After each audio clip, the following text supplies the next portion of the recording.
My dear friend, welcome to my channel PG के knowledge. आप सभी का स्वागत है हमारे चैनल में। तो चलिए, जो आज का हमारा टॉपिक होने वाला है भूकंप, अर्थक्वेक को हम देखने वाले हैं विधिवत से। तो अगर आप एमए बीए कर रहे हैं तो आपके लिए ये वीडियो बहुत ही सही है, और ख़ासकर ज्योग्राफी वालों के लिए। तो अगर आप ज्योग्राफी से हो, एमए बीए कर रहे हो, आपका एग्ज़ाम होने वाला है, तो इसको पूरा देख लीजिएगा, क्योंकि ज्योग्राफी का कोई भी टॉपिक अब यहाँ से नहीं छूटने वाला है। खासकर भूकंप का आज हम पूरा कंप्लीट इसमें जानकारी देंगे। भूकंप क्या होता है, कैसे होता है, आप सभी लोग देख सकते हो। ये एक नोट से हम इस वीडियो को बना रहे हैं, जो कि बहुत ही इंपॉर्टेंट है। खासकर ये मेरा है, और ये एमए बीए के लिए नहीं है, बट ये यूपीएससी के लिए है। बट ये टॉपिक जो है एमए और बीए के लिए बहुत ही इंपॉर्टेंट है। जैसे कि अगर आप इस तरीके से अगर पेपर में लिख रहे हो, एमए में हो या बीए में हो, तो इस तरीके से आपको बहुत अच्छा नंबर मिलेगा। मैं अपनी अनुभव के हिसाब से आप सभी को बता रही हूँ। मेरा बहुत अच्छा नंबर था, और आप भी इसी तरीके से लिखिएगा, आपका भी बहुत अच्छा नंबर आने वाला है। तो चलिए देख लेते हैं। अगर आप हमारे चैनल को सब्सक्राइब नहीं किए हैं, तो जाइए और जाके सबसे पहले हमारे चैनल को सब्सक्राइब कर लीजिए, और साइड में छोटू सा बेल आइकन होगा, उसको भी प्रेस कर लीजिए, ताकि आने वाला वीडियो का नोटिफिकेशन सबसे पहले आपके पास आए, और आप भी पेपर की अच्छे से तैयारी कर सकें। तो चलिए देखते हैं भूकंप, अर्थक्वेक, जो कि देख सकते हो। सबसे पहले तो भूमिका लिखना है। भूमिका के बाद से हम देखने वाले हैं प्लेट विवर्तनिकी सिद्धांत के आधार पर भूकंप की व्याख्या करने वाले हैं। और अगला है अभिसारी प्लेट किनारा एवं भूकंप। अभिसारी प्लेट किनारों के हिसाब से भूकंप कैसे आते हैं, उसके सहारे भूकंप कैसे आते हैं, ये हम देखने वाले हैं। और अगला है अपसारी प्लेट किनारे एवं भूकंप, जो कि अपसारी के प्लेट के हिसाब से भूकंप कैसे आते हैं। और संरक्षित प्लेट किनारे एवं भूकंप, संरक्षित प्लेट से किनारे भूकंप कैसे आते हैं, और प्लेट किनारों का अपवाद देखेंगे। तो ये हमारा आज का टॉपिक होने वाला है। इसी टॉपिक को आज हम पूरा वीडियो में कवर करने वाले हैं। तो इस टॉपिक के बाहर से भूकंप का कोई भी क्वेश्चन आपका नहीं छूटने वाला है। अगर आप एमए में हो या बीए में हो, तो ये वीडियो आप लोगों के लिए बहुत ही इंपॉर्टेंट है, क्योंकि भूकंप का टॉपिक यहाँ से पूरा कंप्लीट हो जाने वाला है। भूकंप का कोई भी क्वेश्चन आपका नहीं छूटने वाला है। अर्थक्वेक का कोई भी क्वेश्चन यहाँ से आपको नहीं छूटने वाला है। अगर आप इस वीडियो को पूरा एंड तक देख रहे हैं, तो आपका पूरा भूकंप का टॉपिक जो है क्लियर हो जाने वाला है। और कोई भी क्वेश्चन आगे अगर आपके पेपर में भूकंप से थोड़ा सा इधर उधर भी रहा, तो भी इससे कवर हो जाएगा। मेरी गारंटी है। ये क्वेश्चन बहुत ही इंपॉर्टेंट है आप लोगों के लिए, ये टॉपिक बहुत ही इंपॉर्टेंट है। तो चलिए सबसे पहले हम देख लेते हैं भूमिका क्या रहने वाला है। तो जैसे कि आप सभी लोग देख सकते हो, भूमिका पृथ्वी में उत्पन्न होने वाली किसी भी प्रकार के कंपन की, भूकंप की संज्ञा प्रदान करते हैं। इसके कारणों के बारे में हमें जानकारी हो अथवा न हो, भूकंप तीनों प्लेटों के किनारों से आती है। हमारे प्लेट किनारे कितने होते हैं? अपसारी, अभिसारी, संरक्षित प्लेट किनारे, 3 तरह के प्लेट किनारे होते हैं, और उसके हिसाब से भूकंप आते हैं। तो भूकंप तीनों प्लेट के किनारे से आते हैं। ये भूमिका है। और यहाँ पे फिगर आप लोग देख सकते हो, फिगर भी आप लोग को बनाना जरूरी है। तो ये देख सकते हो, ये कौन सा केंद्र है? ये जो बीच वाला है, ये क्या है? ये भूकंप मूल है। और यह ऊपर में जो केंद्र बना हुआ है, यह अधिकेंद्र है। देख सकते हो, यह अधिकेंद्र है। और देख लेते हैं अब भूकंप मूल किसे कहते हैं? तो पृथ्वी के आंतरिक भाग में स्थित वह स्थान जहाँ से भूकंपीय तरंगों की सर्वप्रथम उत्पत्ति होती है, इस स्थान को ही हम भूकंप मूल कहते हैं। तो भूकंप मूल किसे कहते हैं? तो पृथ्वी के आंतरिक भाग में स्थित वह स्थान जहाँ से भूकंपीय तरंगों की सर्वप्रथम उत्पत्ति होती है, इस स्थान को ही हम भूकंप मूल कहते हैं। भूकंप मूल इसे कहते हैं। और भूकंप मूल से उत्पन्न होने के बाद यह तरंगे भीतर चलकर धरातल के प्रत्येक स्थान तक पहुँचती है। तो कहाँ तक चलती है? तो धरती के अंदर प्रत्येक स्थान तक पहुंचती है। भूकंप मूल से उत्पन्न होने के बाद यह तरंगे भीतर चलकर धरातल के प्रत्येक स्थान तक पहुंचती है। तो यह मूल केंद्र है, भूकंप आती है। तो अधिकेंद्र और मूल केंद्र पे भूकंप आती है। ये किस तरीके से चारों तरफ फैलती है, आप लोग देख सकते हो। यह भूमिका है। और भूमिका के बाद से जो कि भूकंप मूल कैसे आता है और किस तरीके से भूकंप चारों तरफ फैलता है, यह बहुत ही इंपॉर्टेंट है। आप लोग इसी को पूरा कवर कर लीजिएगा।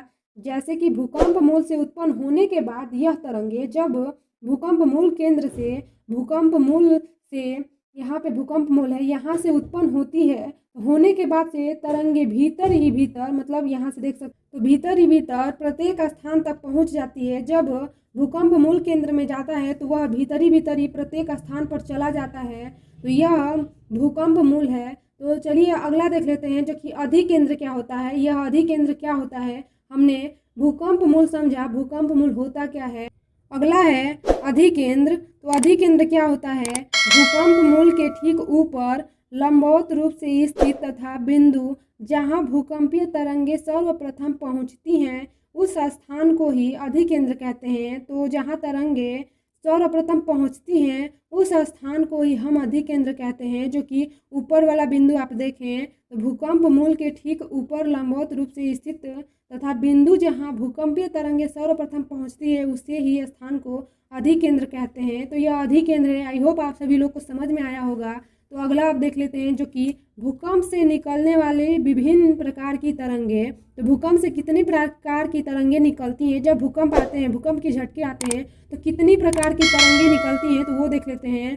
तो भूकंप के दौरान 3 प्रकार की तरंगे निकलती हैं। भूकंप जब आता है, झटका लगता है, तो 3 प्रकार की तरंगे निकलती हैं। कौन कौन सी, तो पी तरंगे, एस तरंगे और एल तरंगे। कितनी तरंगे हैं, तो पी, एस एंड एल, यह 3 तरंगे निकलती हैं भूकंप आने के बाद से। अगर आप इस तरीके से डिटेल में क्वेश्चन लिखेंगे पेपर में तो आपको बहुत अच्छा नंबर मिलेगा। तो अगला है, देख लेते हैं पी तरंगे क्या करती हैं। तो पी तरंगे प्राथमिक तरंगे, पी तरंगे को प्राथमिक तरंग भी कहते हैं। मूल तरंग, प्राइमरी तरंग, इसके कई नाम हैं। यह तरंगे अनुदैर्ध्य प्रकार का होता है, अर्थात ध्वनि तरंगों की तरह होती है। इनमें तरंगों की दिशा माध्यम की दिशा के अनुदिश होती हैं। इन तरंगों की गति शीतलता सर्वाधिक होती है, किंतु नुकसान पहुंचाने की क्षमता न्यूनतम होती है। पी तरंगे क्या करती है, नुकसान पहुंचाने की क्षमता न्यूनतम होती है, कुछ ज़्यादा नहीं होता है। तो पी तरंगे की क्षमता क्या है, न्यूनतम है। और अगला है एस तरंगे, देख लेते हैं एस तरंगे क्या है। तो एस तरंगे, यह तरंगे अनुप्रस्थ प्रकार की होती हैं, अर्थात इसमें तरंगों की दिशा माध्यम की दिशा का लंबवत होता है, जैसे प्रकाश तरंगे, जल तरंग इत्यादि। इन तरंगों की एक विशेषता होती है, यह ठोस माध्यम में गमन तो कर लेती हैं किंतु सरल माध्यम में गमन नहीं कर पाती हैं, किंतु नुकसान पहुंचाने की क्षमता पी तरंग से अधिक होती है। तो इसका यह सिंपल सा है कि एस तरंग जो होता है ना, पी तरंग से ज़्यादा नुकसान पहुंचाता है, यानी कि यह पी तरंग से ज़्यादा नुकसान पहुंचाता है एस तरंग। तो ये एस तरंग हुआ, पी तरंग हुआ। अब देख लेते हैं अगला एस तरंग। अगला है एल तरंग दैर्ध्य। एल तरंग दैर्ध्य को देखते हैं। एल तरंगों की गति न्यूनतम है, अर्थात अधिकेंद्र पर सबसे देर से पहुंचती है, क्योंकि यह तरंगे धरातल पर भी चलती हैं। एल तरंगे क्या होती है, धरातल भी चलती हैं और इसे अधिकेंद्र पर पहुंचने में देर लगता है। यह धरातल पर भी चलता है। इसका परिणाम यह होता है कि यह मानव निर्मित होता है को क्षतिग्रस्त करती है। यहाँ पे गैप है, इसमें कोई मिस्टेक नहीं है, आप लोग गलत मत समझिएगा। तो यह मानव निर्मित मान या कुछ भी उपयोग को क्षतिग्रस्त करती है। परिणामतः इसकी नुकसान पहुंचाने की क्षमता सर्वाधिक होती है। इससे क्या हुआ कि एल तरंग दैर्ध्य जो होता है सबसे ज़्यादा क्षतिग्रस्त करता है, यानी कि सबसे ज़्यादा नुकसान एल तरंग दैर्ध्य करता है। पी तरंग दैर्ध्य जो है वह न्यूनतम करता है, उससे ज़्यादा जो क्षतिग्रस्त करता है वह एस तरंग करता है और सबसे ज़्यादा क्षतिग्रस्त एल तरंग करता है। तो भूकंप द्वारा निकलने वाली तरंग दैर्ध्य 3 थी, तो ये लास्टवा है एल तरंग दैर्ध्य, जो कि सबसे ज़्यादा क्षतिग्रस्त करता है और यह अधिक केंद्र तक जाने में इसको टाइम लगता है और यह धरातल पर भी चलता है। ये इस टॉपिक को बहुत ही इम्पोर्टेंट है और इसको आप लोग बहुत सही से लिखिएगा और बहुत सही से इसको करिएगा। तो अगला देख लेते हैं, जो कि प्लेट विवर्तनिकी सिद्धांत के आधार पर भूकंप की व्याख्या। तो वर्तमान समय में भूकंप से संबंधित लगभग अधिकांश बातों की व्याख्या प्लेट विवर्तनिकी सिद्धांत के आधार पर किया जाता है। प्लेट विवर्तनिकी सिद्धांत में सबसे महत्वपूर्ण प्लेटों का किनारा होता है। इसका कारण यह है कि 2 या 2 से अधिक प्लेट किनारे जब भी एक दूसरे के संपर्क में आते हैं तो संवेद किनारों के सहारे ही आता है, जो कि भूकंप जो आता है वह किनारों के सहारे ही भूकंप आता है। और 3 प्रकार की प्लेट किनारे होते हैं तथा इन तीनों के सहारे आने वाले भूकंप अलग अलग तरीके से आते हैं। 3 प्लेट किनारे होते हैं और तीनों के प्लेट किनारे के सारे जो भूकंप आता है वह अलग अलग किनारों से अलग अलग तरीके से आता है। तो हम देख लेते हैं जो कि कुछ प्लेटों के बारे में आज देख लेते हैं और अगले नेक्स्ट वीडियो में कुछ टॉपिक को कवर कर लिया जाएगा। तो हम देखते हैं आज का फर्स्ट जो कि अभिसारी प्लेट किनारा। अभिसारी प्लेट किनारे से भूकंप कैसे आते हैं, अभिसारी प्लेट किनारों और भूकंप। तो ये फर्स्ट वाला है। तो देखिए अभिसारी प्लेट किनारा और भूकंप, इसके अंतर्गत 2 प्लेट आमने सामने गतिशील होते हैं, आपस में टकराते हैं, इस गतिशील होते हैं और आपस में टकरा जाते हैं। जैसे फिगर में आप लोग देख सकते हो, एक प्लेट किनारा इधर से आ रहा है, एक प्लेट किनारा इधर से आ रहा है। तो ये क्या होता है कि आपस में दोनों सामने से टकराता है तो क्या होगा, तो देख सेकेंड फोटो में जो कि यहाँ से यह नीचे चला जा रहा है और ये क्या हो जा रहा है, ऊपर चला जा रहा है। तो ये ऊपर जाने के वजह से यहाँ पे फोर्स लग रहा है, बल लग रहा है। तो यहाँ पे क्या हो रहा है, सारा जितना मलबा होता है, मैग्मा होता है, सारा निकल जाता है और ये जो प्लेट होता है यह नीचे जाके क्षतिग्रस्त हो जाता है। देख सकते हैं आप ऐसे आपस में टकराते हैं। इस प्रकार सर्वप्रथम प्लेटों के आपस की टकराव की वजह से भूकंप आते हैं और टकराव के बाद एक प्लेट दूसरे प्लेट के भीतर घर्षण करते हुए पहुंचती है और परिणामतः भूकंप आते हैं। तो कैसे भूकंप आते हैं, तो इन दोनों के टकराने की वजह से परिणामतः भूकंप आ जाते हैं। इस तरीके से भूकंप आते हैं। तो ये तो अभी अभिसारी प्लेट किनारा है।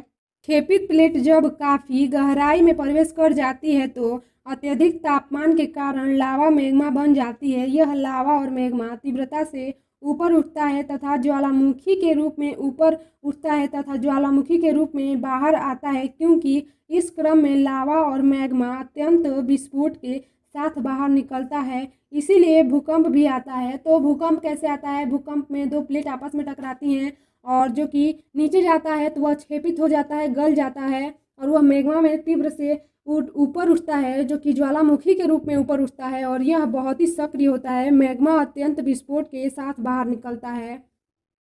तो ये फिगर में आप लोग कुछ देख सकते हो जो कि कौन कौन सी है और प्लेट किस है तरीके से है। जैसे कि ये जैसे रहा कि आप ये रहा सभी आप के सभी सामने के फिगर। आई होप आप सभी को दिख रहा होगा।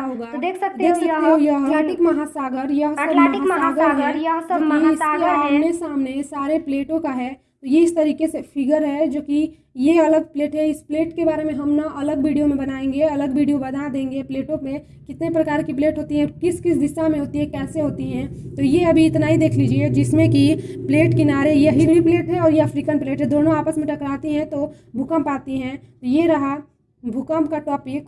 आई होप आप सभी को आज का टॉपिक समझ में आया होगा, जो कि भूकंप को हमने कवर किया है। इसका अगला पार्ट हम लाएंगे बहुत जल्द अगले वीडियो में, क्योंकि आज का वीडियो बहुत ज़्यादा लंबा हो जाएगा। तो ऐसे ही अच्छे अच्छे वीडियो को अच्छे अच्छे टॉपिक पे आप चाहते हो कि आपका टॉपिक कवर हो जाए एमए और खासकर बीए के लिए, तो आप सभी लोग सबसे पहले हमारे चैनल को सब्सक्राइब कर लीजिए और बेल आइकन को भी प्रेस कर लीजिए। और हमारे चैनल पे जीके जीएस के सारे टॉपिक का बढ़ाया जाता है, सारे टॉपिक से वीडियो अवेलेबल है, तो आप सभी लोग उसको भी देख सकते हैं।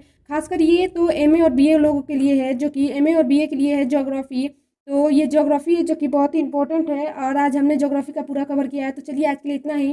Thank you so much. Jai Hind, जय भारत।